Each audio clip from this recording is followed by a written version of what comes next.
Good afternoon. Good afternoon. Good afternoon. I am Tyra Watson. I am the aftercare director here at Southwest.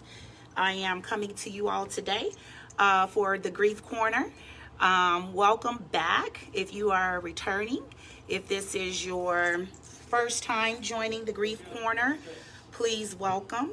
Know that this is a safe place that we are hosting every Friday at 3 p.m. where you can come and grab a little bit of information about different components of grief work, grief support, working through your process of grief. Last week we opened up, we introduced the platform, and we talked about several different things. I'm going to continue and piggyback from where we left off. So we spoke about how grief does bring intensity of emotions. We do know that people are still dying every day. That's not changing. We are busy. Hearts are breaking, and hearts that break also need to mend. And so, since we know that a broken heart has to heal, we know that normally the most reliable source, typically when we need support, is either through our friends or our family. But we're here to fill the gap in between friends and family being able to render to you the support that you may need at a time when you have suffered loss. I did speak about last week how loss can be directed at different things. So loss, we are here as a funeral home, Southwest Funeral and Cremation, 7901 South Kaminsky, 773-424-3151. Again, our phone number here is 773-424-3151. This is our Grief Corner. We are here every Friday. I'm here every Friday to talk to you guys, to touch on different grief concepts or piggyback on things that we are discussing in Grief Group. We do have a grief support group that we do every month. So once a month. The next one is scheduled for June 11th. That will be done via Zoom. In the meantime, on Fridays, then we're coming here to do this. If in fact you need additional resources, you can also go to our website. You can reach us for any number of services through our website as well, www.southwestfuneralandcremation.com. That is www.southwestfuneralandcremation.com. So I digress. I apologize. So here, what we're offering to do for you guys is give you all, like I said, a safe place to go in order to be able to start to vent, to start to process these emotions, to start to process the residual effects of what is left behind when we suffer loss. So as I stated last week, I talked to you guys about different areas of which we suffer loss. And so we're coming back on that. So we're still looking at definitely loss and death, because as a funeral home, that is our platform. But we're also considering that people are grieved, are sometimes grieved because they've lost other things. Those other things could be jobs. Those other things could be relationships. Those other things could be home securities in any shape, form, or fashion. So we are definitely, when I speak about grief and when I come to you guys, I'm definitely coming from a perspective of those who are grieving from the loss of a loved one. But I'm also including the fact that when we suffer loss and we feel grieved over a thing, that there's still going to be the stages of grief, as said psychologists and people that study this area. So last week we introduced with the 5 stages of grief, and we're going to continue with that. This segment is about the 5 stages of grief because as this is a new platform, I want to make sure that we do what we can to help people identify where they are in their grief process. It is a horrible thing to lose someone that you love or something that you're attached to, but the the understanding of how to work through it is by identifying where you are. So with the 5 stages of grief, we did state last week that there is no set time to be in any particular stage. We talked about last week also that you can be in one stage of grief and you can regress back into another stage. So we did say that the 5 stages of grief are denial, anger, depression, bargaining, and acceptance. However, we stated like I can move into the acceptance or depression phase of the grief work and then go back to anger. That's okay. But we do want to help you to identify where you may be in your grief process so that you can identify what the feelings maybe that you're having and the best way to start to channel those emotions to be able to facilitate healthy bounce back from your loss. So last week we said that denial was identified by the shock of losing someone. When we are not expecting death and or there is just not in this time, in this COVID season, we find that not only we're not expecting death under these circumstances, that shock can beset us. And so while a lot of people are in shock about the death or the loss of whatever regard, the processing of this, what is going to be the new norm, is going to be overwhelming. So the body as a defense mechanism then starts to put you in shock so that it can fragment how much information you're taking in and how then you process that information so as not to be overwhelmed, if you will. So shock and denial, isolation, numbness, all those things that come with the initial component of the stages of grief, we would expect to feel this. But we also said that if you're in denial, your job in that area of your stages of grief or in your grief work is going to be to come to terms with your loss, to be able to accept your loss. That's your job if you're in the process of dealing with the denial or the shock, if you will, of your loss. Today we're talking about anger. Now, I ended last week by stating that anger is a very common response, and anger is also a very fair response. If, in fact, you find out that someone has taken your loved one from you, if, in fact, you find out that your loved one may have even committed suicide and they took their own life, if, in fact, you find out that, after doing everything that you could for, someone that you love, that the ramifications of their actions, the consequences of their actions have finally caught up to them. Or maybe you're not able, I know initially when COVID started, when, people were trying to find out, can I funeralize my loved one?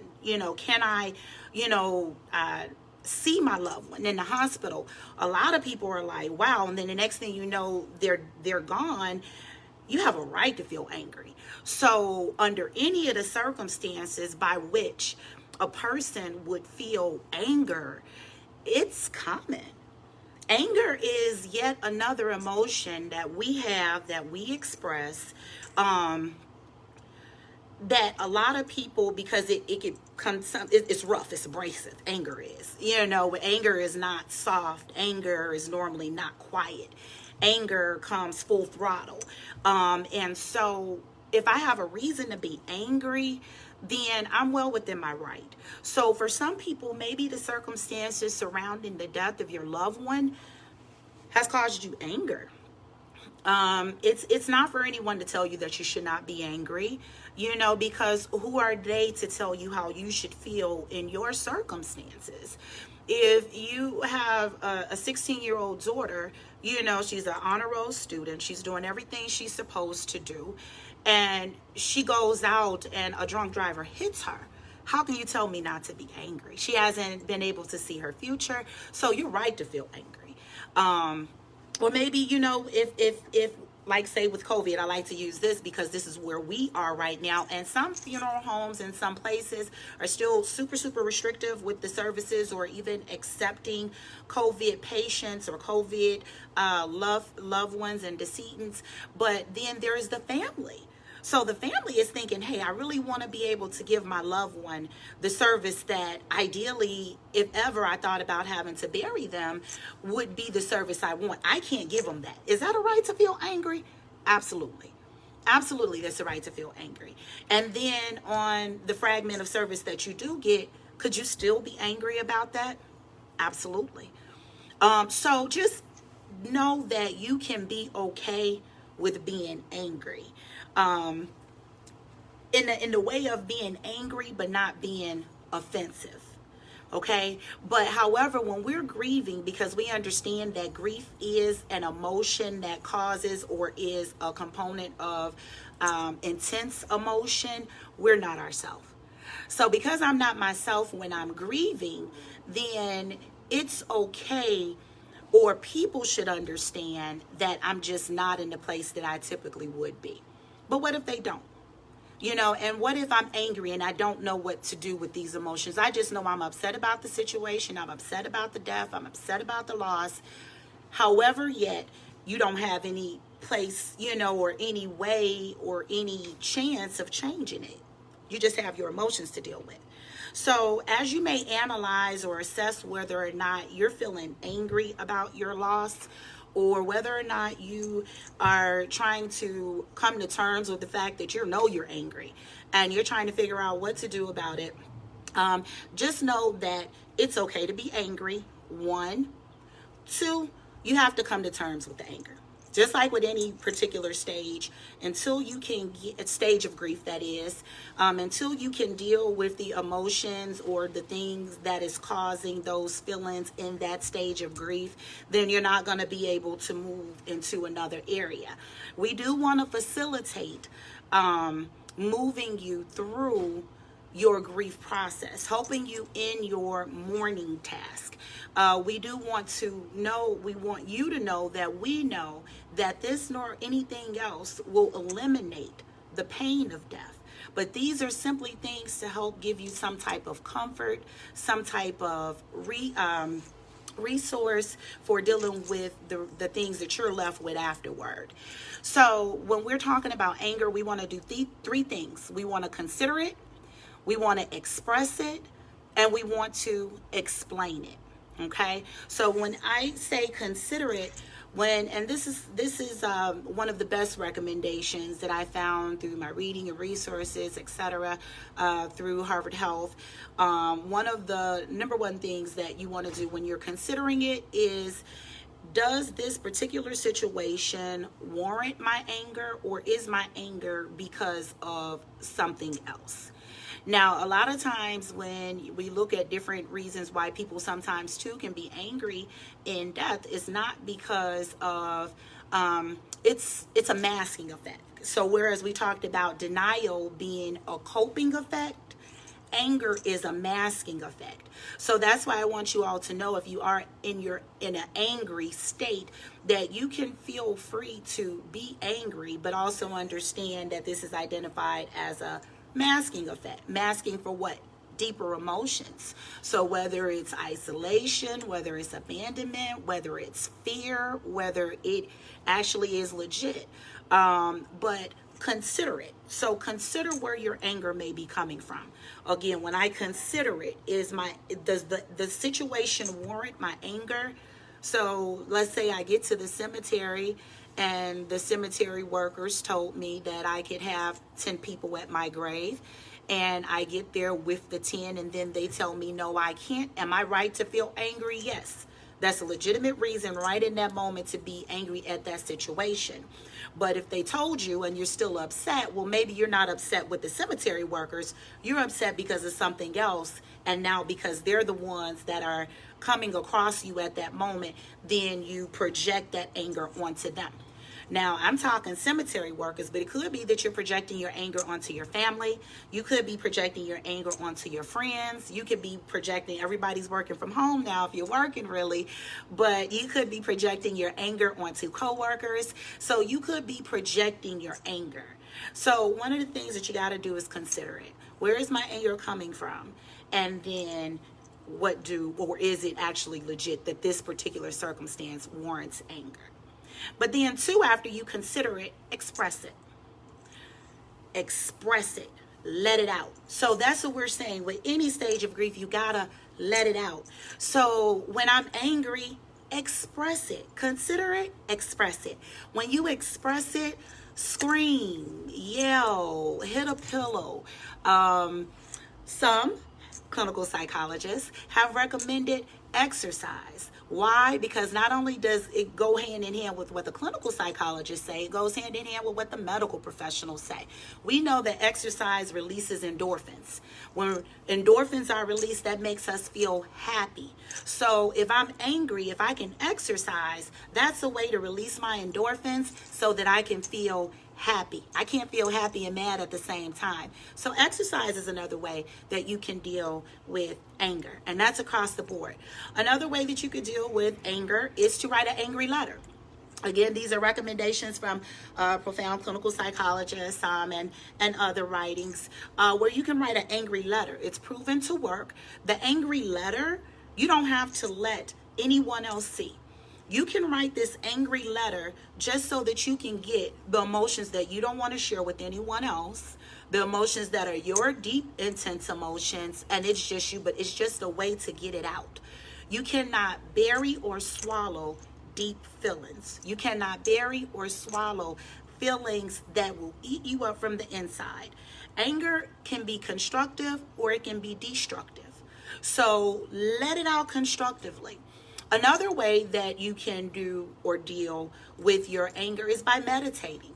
Meditating, breathing, yoga, different things that will bring you some peace. Center yourself. Kind of watch out or block out everything and everybody else and just center yourself. So meditating and yoga is also another recommendation on how you can deal with anger. Another way that you can deal with anger is by explaining it. Okay, so get it off your chest. Tell people, as I talked about projecting anger, go ahead and tell people how you're feeling. If you're upset, especially if someone knows that you suffered a loss, it's okay to say, you know what, I'm angry. Right now is not a good time. I'm in a really bad place, XYZ, but express it. So if you're angry on today, if you're in a stage of grief that is marked by feelings of bitterness and rage and however so, is it okay? Sure, it's okay. But you have to express that anger. Scream if you have to. But whatever you do, make sure you get it out.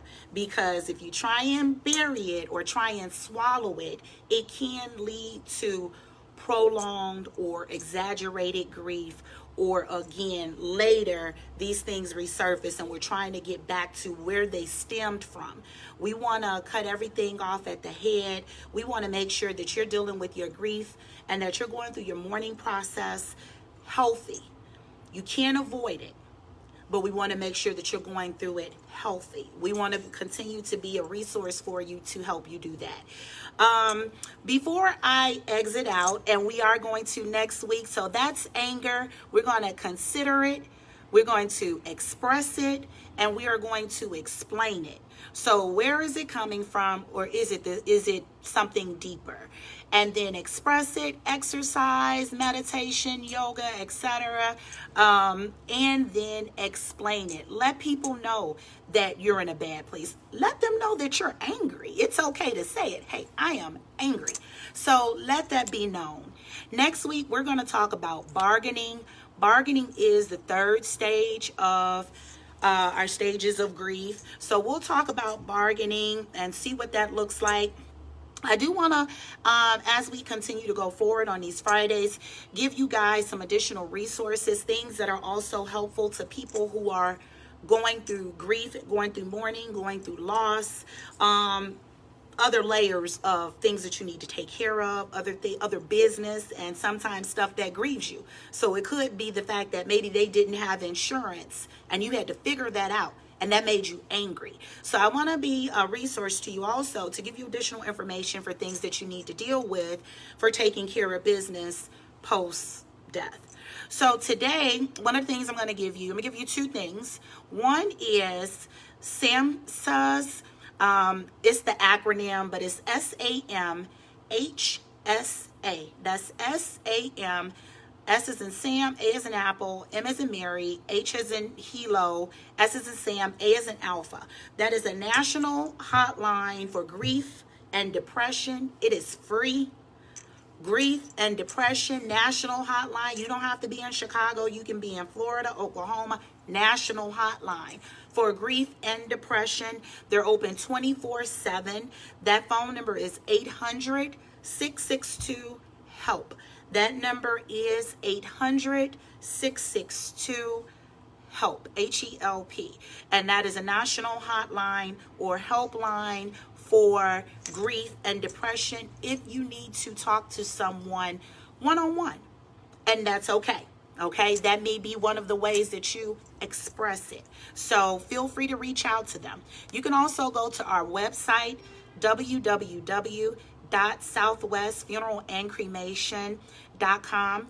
Again, you can go to our website at www.southwestfunerallandcremation.com under our grief support, and the resources as I get them, as I make them available to you, I will also post them there, so you can go to our website and attach to any grief resources that we have.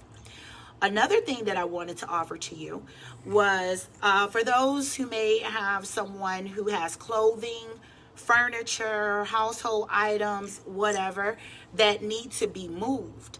And that's something that you don't want to deal with. It's something that you don't maybe even have the heart for. You know, maybe you need to clean out mom's house and you just don't want to do it. And you've already, have what you want from mom, but it needs to be done. Salvation Army is also another free resource for you. The Salvation Army, I will set up an appointment with you and come and pick those items up from you. So if you have things that need to be cleared out, even so much as just clothing, you can call the Salvation Army and they will set up an appointment to come get those items from you. The phone number is 800-728-7825. That phone number again is 800-728-7825. Their website is SATTRUCK. SATTRUCK.org, and they will pick up your clothing and household items if you have a loved one who needs their items cleaned out, or again, just things that have to be done as we're dealing with picking up the pieces. As I get ready to leave you today, I look forward to seeing you guys next Friday at 3:00 p.m. We're going to talk about bargaining. Again, if you need anything, we're here, 773-424-3151. That is southwestfunerallandcremation.com. And I am Tyra, your aftercare director. God bless you. God keep you. Have a wonderful day.